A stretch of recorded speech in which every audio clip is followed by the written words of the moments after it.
வணக்கம். இன்னைக்கு வந்து ரோஸ்டட் பெங்கால் கிராம் ஹல்வா எப்படி செய்யலான்றதை பார்க்கலாம்.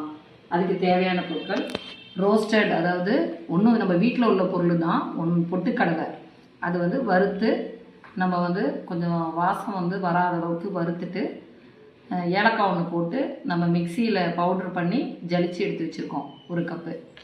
இது வந்து ஆயில் 1/4 கப்பு, அதோட 2 ஸ்பூன் நெய் கம்பல்சரியாக விட்டாகணும், அப்போ தான் நல்லாயிருக்கும். அதுக்கப்புறம் வெல்லம், எந்த கப்பில் பொட்டுக்கடலை அளந்தீங்களோ அதே கப்பில் 2 கப்பு வெல்லம், 2 கப்பு தண்ணி விட்டு நம்ம வந்து சூடு பண்ணி வெல்லம் கரைஞ்சா போதும், அந்த மாதிரி கரைச்சி வச்சுருக்கோம். இப்போ வந்து அடுத்தது என்னன்னு பார்க்கலாம் வாங்க. 1/4 கப்பு எண்ணெய், 2 ஸ்பூன் நெய், இது எல்லாத்தையும் அப்படியே விட்டுக்கிறோம். இப்போ வந்து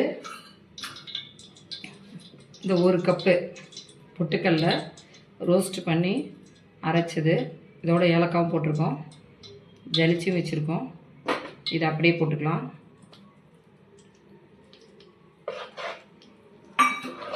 கொஞ்சம் சிம்மிலே வச்சுட்டு நம்ம பண்ணிக்கலாம், கிளறிக்கலாம்.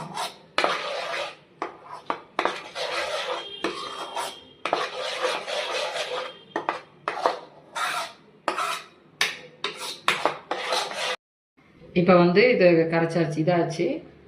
இப்போ வந்து இந்த இதுவும் ஃபுல்லாக ஊற்றக்கூடாது, சும்மா கொஞ்சம் கொஞ்சமாக வந்து பொட்டுக்கடலை நல்லா தண்ணி இழுக்கும். நம்ம இந்த வெள்ளை கரைசல் வந்து கொஞ்சம் கொஞ்சமாக விட்டுக்கலாம்.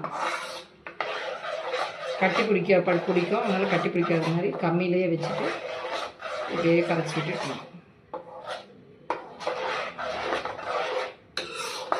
திருப்பி கெட்டி படக்குள்ள நம்ம அதை விட்டுக்கலாம்.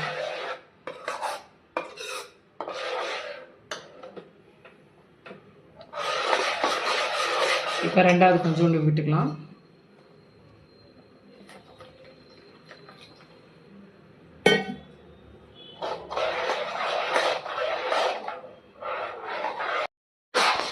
உடனே வீட்டில் இருக்க நீங்கள் கேசரி கலர் பவுட்ரு எது வேணால் கலர் போட்டுக்கலாம், orange, yellow.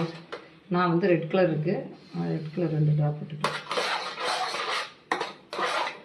Orange, yellow, any colour, kesari colour இருந்தால் கூட போட்டுக்கோங்க, ஃபுட் கலர் போட்டுக்கணும்.